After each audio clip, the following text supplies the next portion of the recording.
Hola a todos y bienvenidos a mi canal. Seguimos en esta serie con mi buen amigo Tony Hernando de Lords of Black y Restless Spirits. Y hoy vamos a hablar de nuestros discos favoritos del AOR. ¿Qué es esto del AOR, Tony?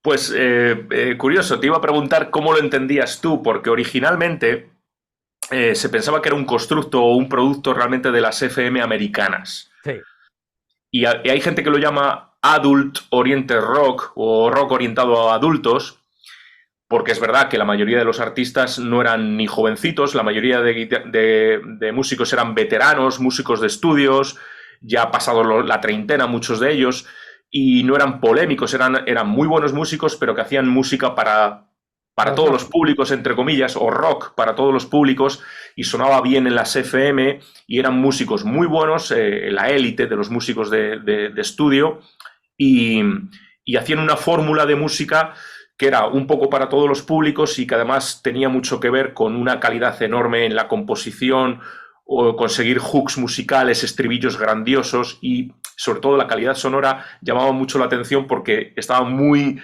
por encima de la media en aquella época y sus discos sonaban mejor en la radio que ningún otro disco.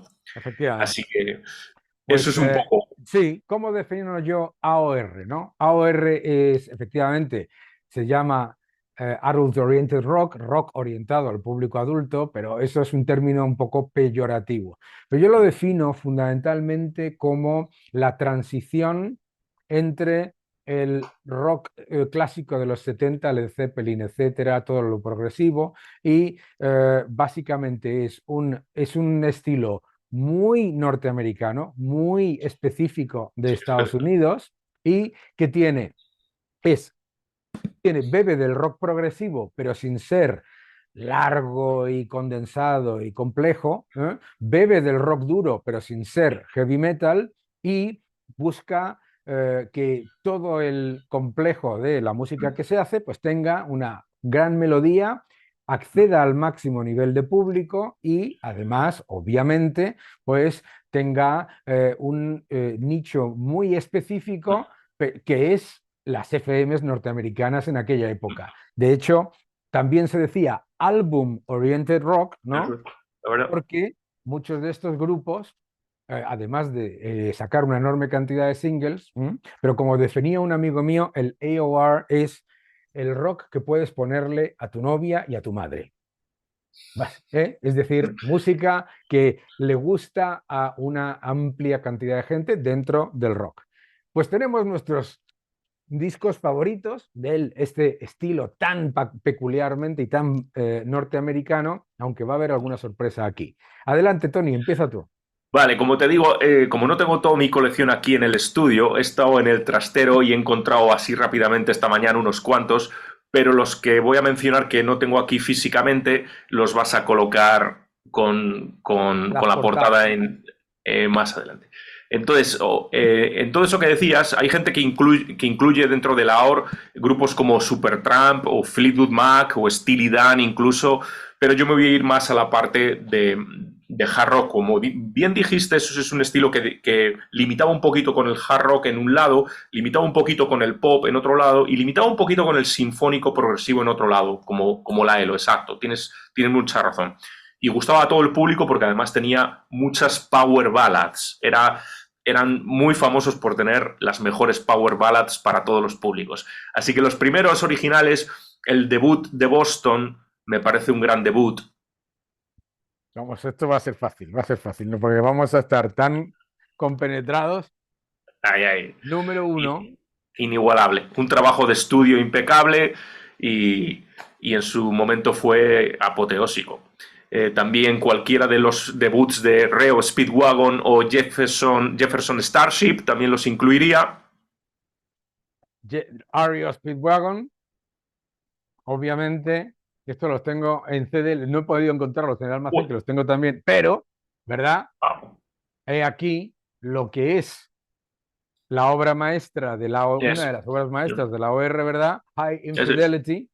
¿Mm? Sí, sí, adelante. Y Gran decías disco. Jefferson Starship, ¿verdad? Eso es.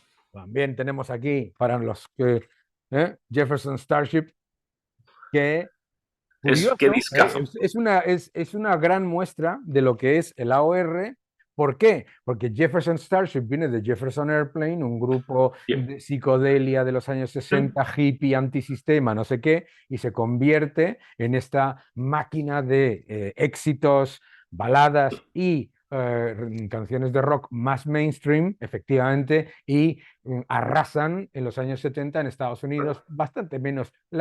Algo bastante típico, ¿verdad? De estas bandas es que el nivel de impacto en En Europa Europa. comparado con Estados Unidos era bastante menor. Nuestros amigos, no, qué porra.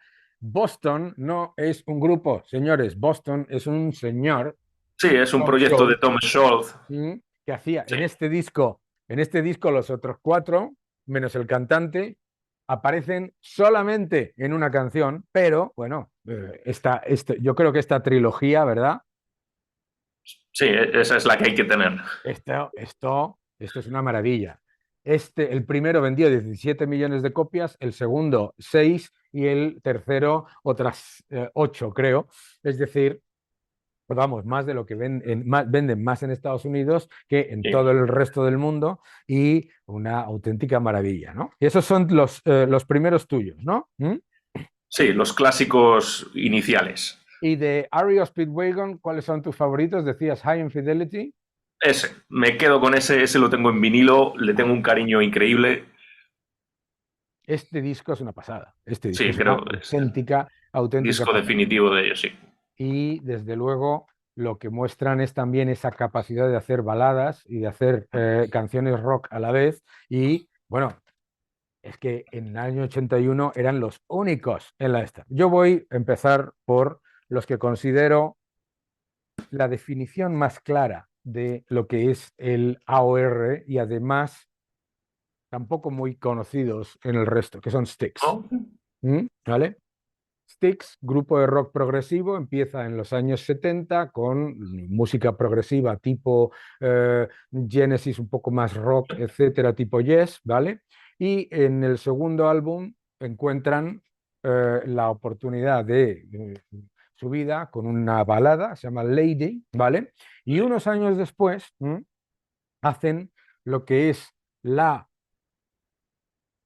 el cuarteto de álbumes más típico del AOR, ¿de acuerdo? Un poco de progresivo, un poco de hard rock, un poco de baladas, ¿de acuerdo? Y esa combinación, liderada por Dennis DeYoung, uno de los mejores compositores de Norteamérica, genera este primero y fueron el primer grupo que con Styx, The Grand Delusion, ¿dónde está Pieces of Eight?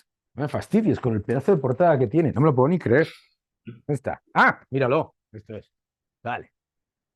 Con este álbum, con The Grand Illusion, o sea, este grupo de álbumes, Styx, The Grand Illusion,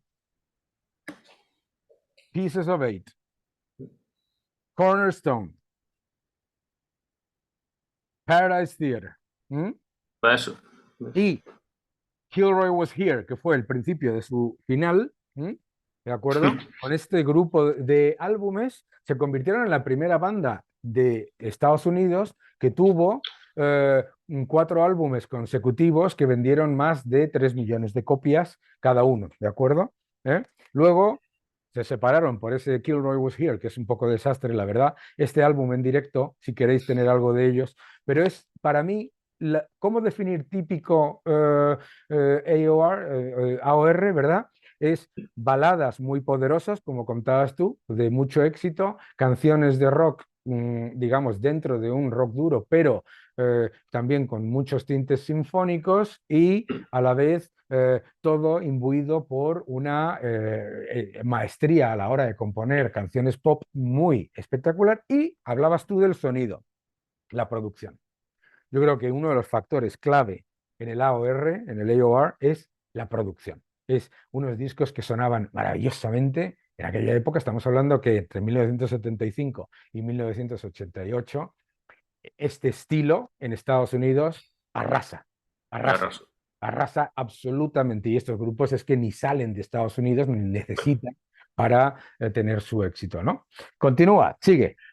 Sí, al hilo de Styx, a mí me gusta mucho, sin embargo, no la etapa de Dennis de Jong. Yo soy un fanático absoluto de Tommy Shaw Ah, qué y, grande. y Styx me gusta mucho más con Tommy Shaw. Y justo iba, en lugar del primer disco, como estás mostrando, el primer disco debut, a mí me gusta mucho el disco de Tommy Shaw, Ambition. Ah, qué Me parece bien. maravilloso, lo tengo entre mis top 10 de Laor. Ambition es un disco que todo el mundo debería escuchar, solamente por las dos primeras canciones ya vale la pena. Y Es luego me gusta joyita mucho, también. sí, me gusta mucho y creo que lo sacamos el día que hablamos de los mejores discos en general de hard rock. Me gusta mucho el disco que hizo junto con Ted Nugent y Jack Blades y Michael Cartelón en la batería con Dan Yankees. Este disco del año 90 me parece, es hard rock, AOR, no es AOR puro, pero es un disco muy parecido a Cheap Trick y muy melódico, muy maravilloso. Tommy Shaw con Ambition, ese disco es increíble. El, el Live Ujú. at Budokan es el clásico. Pues Damn Yankees es un poco la versión más rockera de Más Cheap rockero. Trick y Tommy Shaw es uno de mis cantantes favoritos, así Es que un, es un compositor menciono esa. increíble. Eso Increíble, es. Tommy Shaw. Y los discos que han hecho Styx sin Dennis DeYoung, con todo, yo creo que Dennis DeYoung es uno de los mejores. Incluso los últimos son increíbles, están a un nivel excepcional, tanto en directo como en estudio. Absolutamente. Pero yo tengo que reconocer que o sea, es difícil, es verdad. Dennis DeYoung para mí es uno de los grandes, grandes, grandes compositores, ¿no? Continúa. Entonces, hablábamos de Tommy Shaw y Damn Yankees, ¿sí? Sí, y ahora pues ya paso a otro grupo mítico que para mí sería Survivor y Ah, he elegido solo dos discos, uno con Bickler y otro con el cantante Bickler y otro con Jimmy Gibson, así que he elegido obviamente Eye of the Tiger del año 82 y Vital Signs del año 84 con Jamie Jamison. Maravillosos fantástico. discos, buenas canciones, míticas y dos de los mejores cantantes de la historia. Vital Signs es un disco además impresionante, muy, muy bien producido. Uno de los grandes compositores también del AOR, Jim Petterick, ¿no? Que ¿Eh? compuso canciones para 38 Special, que compone también con Dennis DeYoung, Sí, de etcétera. hecho, los dos encargos que le hace Sylvester Stallone para sus películas Rocky 3 y Rocky 4, pues este compositor es clave en hacer Eye of the Tiger y Burning Heart y, y conseguir millones y millones de copias. Sin desestimar a Frankie Sullivan, el guitarrista, que también es Grande, obviamente parte de la química de Survivor. totalmente, qué gran grupo. No tengo ninguno de sus discos en disco, ninguno, ¿vale? Curioso, ¿verdad? Pero no tengo ninguno. Los he escuchado todos, los escucho en Spotify. Esto es, ya También tengo. también es verdad que el AOR se escucha mejor en CD, más pristino, más calidad, que no en discos de vinilo de los 70. Son mucho más apropiados para CD. Y si y si compran las remasterizados de Styx, están todos ahí, esos merecen la pena. Muy bien. Pues seguimos, ¿no? Si hay algo que yo creo que es la epitomía de lo que podríamos llamar el AOR, son estos dos álbumes de Chicago, ¿vale? Chicago, obviamente, es un grupo fantástico que todo el mundo conoce, que se hizo muy famoso por hacer fundamentalmente pues grandes canciones de eh, que combinaban el jazz, el rock, progresivo, un grupo muy progresivo. Los primeros álbumes eran todos dobles, llenos de grandes, grandes improvisaciones, etcétera.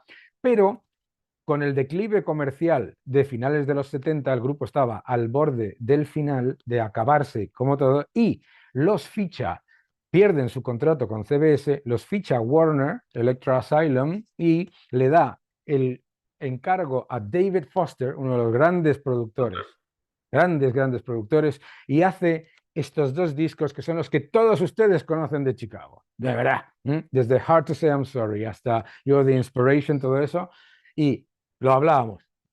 En realidad, estos dos discos no son dos discos de Chicago, son dos discos en solitario de David Foster con Peter Cetera cantando. La inmensa mayoría de los miembros de Chicago ni aparecen en la mayoría de las canciones, están miembros de Toto, etcétera.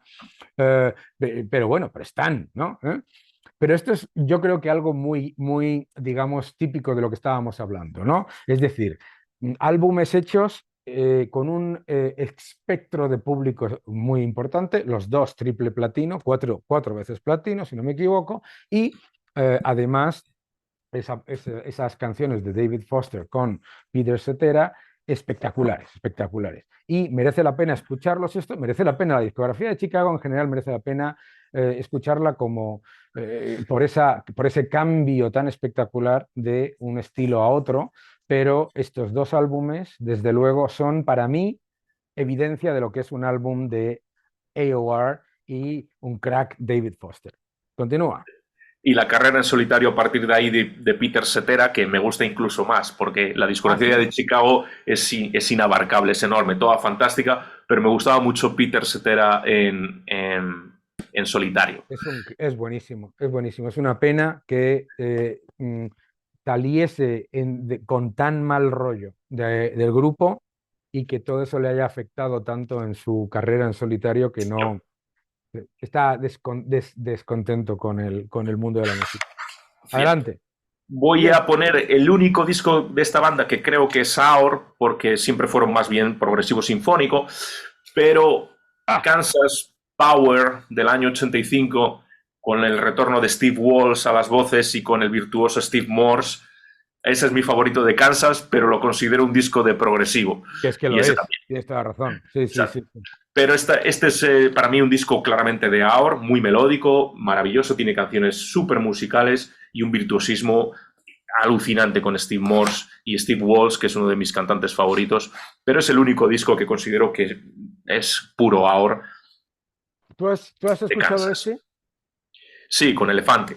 Este es el, no, este es el que ¿No? vino después de Power con Steve Morse. Ah, todavía está Steve Morse en En ese. este está Steve Morse. Este es el último en el que Steve ¿No? Morse toca. Este es con Steve Walsh y Steve Morse. ¿Eh? Y este está producido por Bob Ezrin, el de The Wall, Wow. Alice Cooper, etcétera. Y es un disco conceptual, pero súper AOR. De hecho, yo creo que es más AOR todavía que El Power. Power. Hay muchos compositores externos, algo típico, ¿eh? Hasta Albert Hammond compuso en una de las canciones. En este intentaron convertirse en una especie de Styx, ¿vale?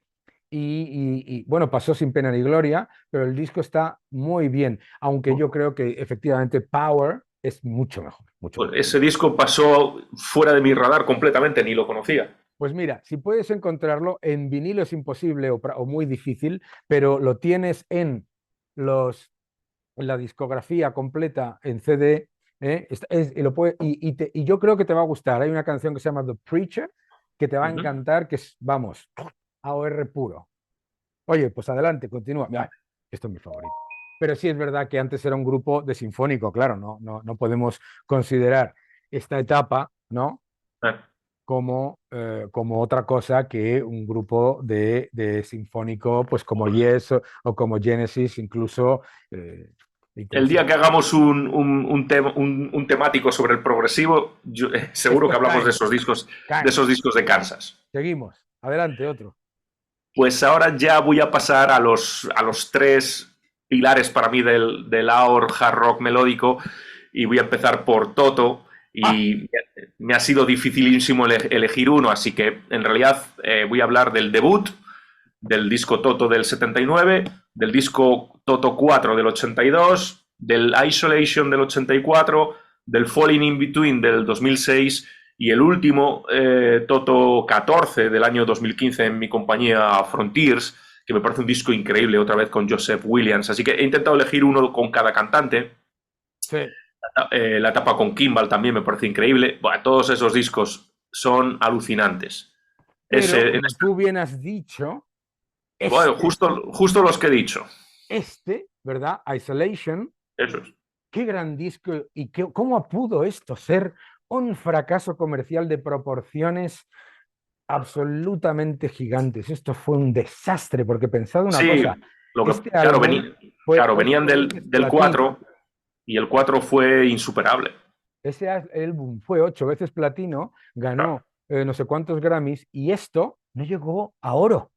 Esto de- y es buenísimo, es ¿verdad? buenísimo. Es Ujú. excelente ese disco. Qué gran grupo, Toto. Bueno, vuelta a, mira, otra cosa que define a la OR, ¿no? A la AOR, grandísimos músicos, y estos señores de Toto aparecen en casi todos. En el Chicago 16, en el Chicago 17, están los de Toto, etcétera. Increíbles, ¿verdad? Sí, sí. Bueno, continúa, siguiente. ¡Ah!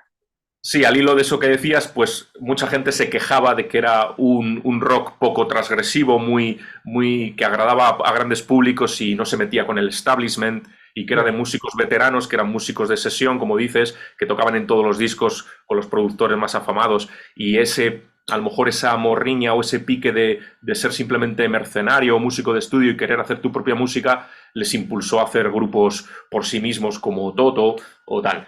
Pero, y también, si te das cuenta, todas las portadas que hemos sacado, en ninguno salen ellos, porque eran normalmente gente más madurita, menos fotogénica, y no salían nunca los componentes de los grupos en las portadas de los discos de AOR. Era muy o raro. Casi salían todo. sin que se le vea la cara. Sí. O Este ves las Steve portadas Lucas, de ¿eh? Boston, tal. Sí. Ese Así Steve que Lucas. eso también era curioso. Claro, Más aquí portadas esa portada. muy atractivas.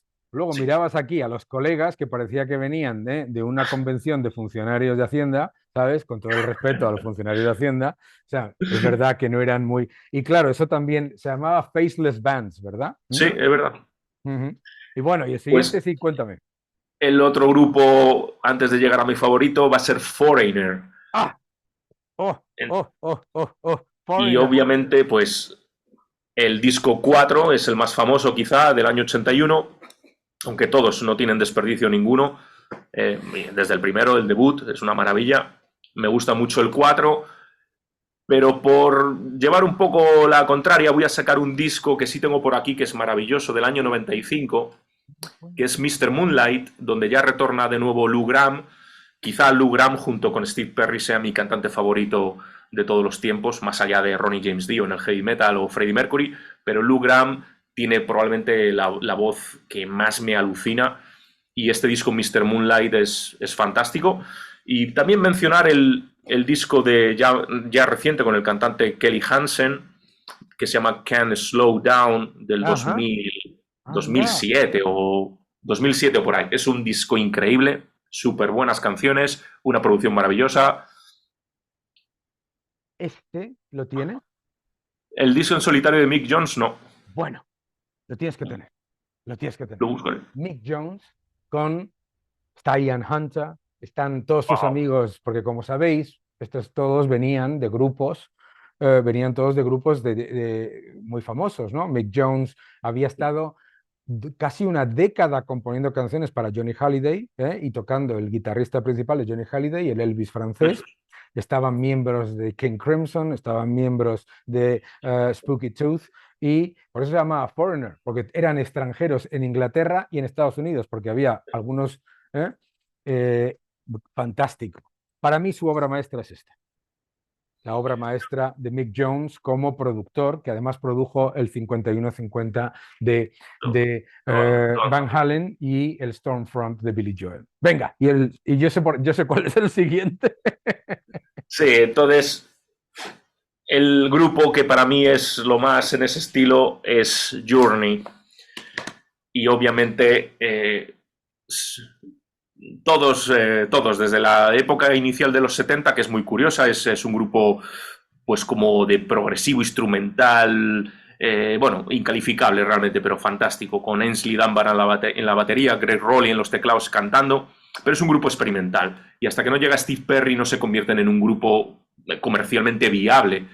Pero la cima para mí es Frontiers, el disco del año 83. Este es el famoso disco que tiene Separate Ways, o Send Her My Love, o la balada Faithfully. Esos son míticos.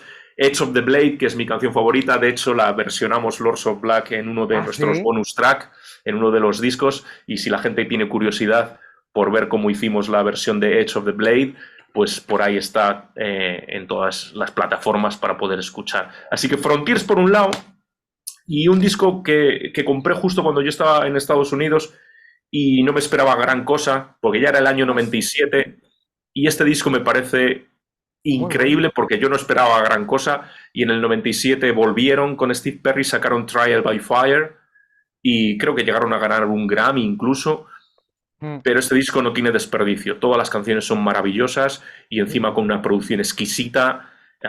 Este disco es de lo mejor que tienen. Ahí se cargó Steve Perry al grupo, porque, claro, Ya. hacen el disco salió con mucho éxito, Y no giraron. llegó a Platuno digo, llegó a platino y va Steve Perry y dice, no giro, y Ya.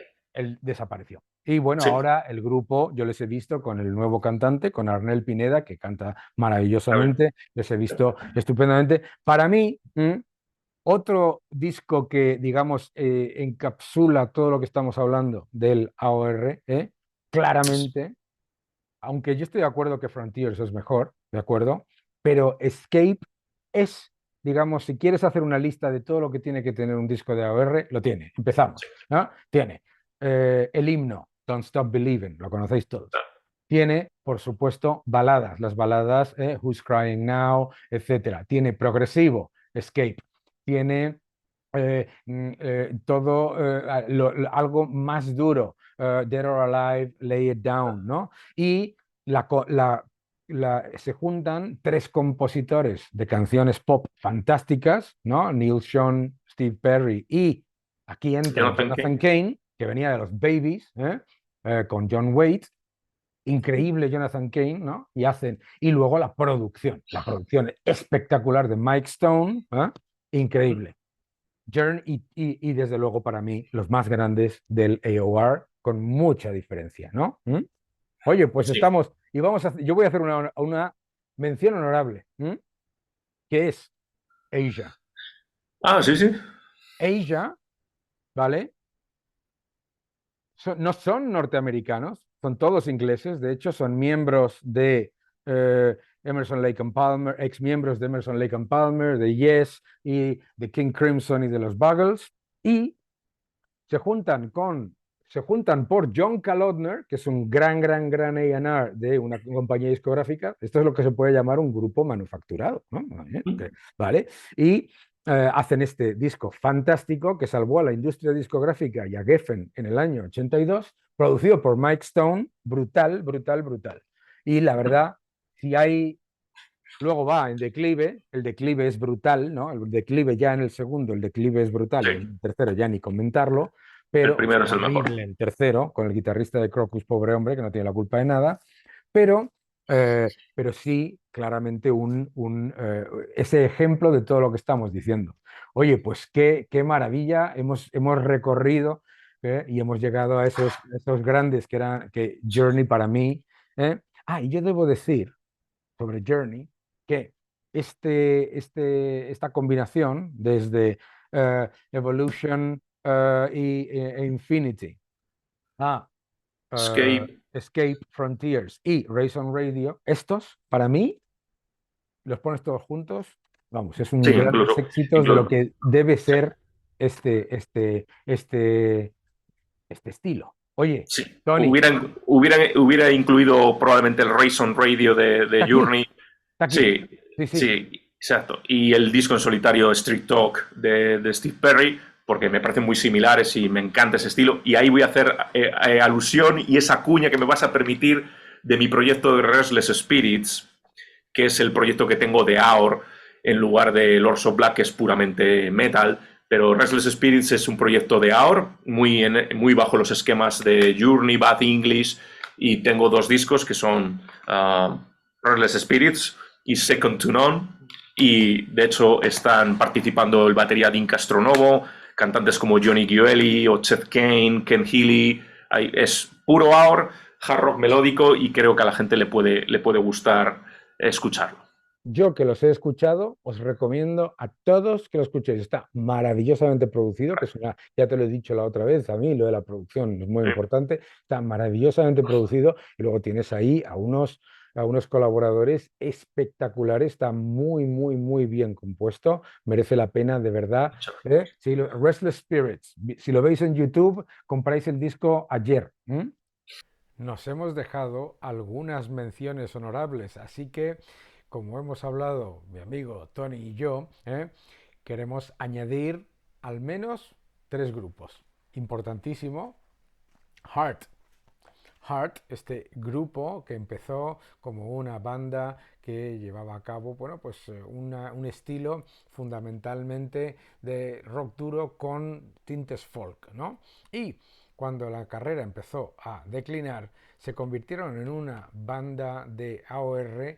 Este álbum multiplatino, producido por Ron Nevison, condujo luego a este enorme éxito también con bueno, la voz de Ann Wilson y por supuesto con esta enorme banda, y no solamente eso, sino que añadieron pues a compositores externos, etcétera. Ron Nevison, ese gran productor que los llevó a vender millones y millones de discos en Estados Unidos, pero lo que es cierto es que claro, pues se convirtieron en un gran grupo para la generación de todo lo que tiene que ver con la MTV. Y luego, cuando todo eso decayó, a pesar de contar con la ayuda de Robert John Wood Lang, pues volvieron a ese estilo más cercano a Led Zeppelin, más cercano a otras bandas del rock más clásico. No podemos olvidar tampoco a dos ejemplos canadienses. Triumph, ese trío poderoso que llevaron al máximo nivel lo que es el AOR en Canadá, y luego mucho éxito, por supuesto, en Estados Unidos, particularmente con estos álbumes.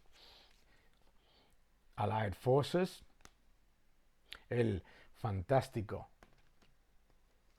Thunder 7, y bueno, pues un grupo absolutamente espectacular que os recomendamos de todo corazón. No podemos olvidarnos, ya que en un estilo muy norteamericano, pero oye, canadienses también, Saga. Saga, sobre todo este álbum, Worlds Apart, un gran álbum de una banda que empezó siendo una banda de rock sinfónico y terminó siendo una banda pues más de AOR, ¿no? Y no nos podemos olvidar tampoco, hemos hablado de Tommy Shaw, de Jack Blades y su banda Night Ranger, que por supuesto continúan sacando discos espectaculares. Así que esas menciones no las podemos olvidar. Heart, Triumph, Saga, Night Ranger. Seguimos. Hoy, pues muchísimas gracias, Tony, y nos vemos dentro de poco en esta serie de nuestros discos favoritos de distintos estilos. El próximo va a ser los mejores y los peores de Kiss. Muy bien, ahí estaremos. Un abrazo a todos. Un abrazo a todos, seguid defendiendo la libertad.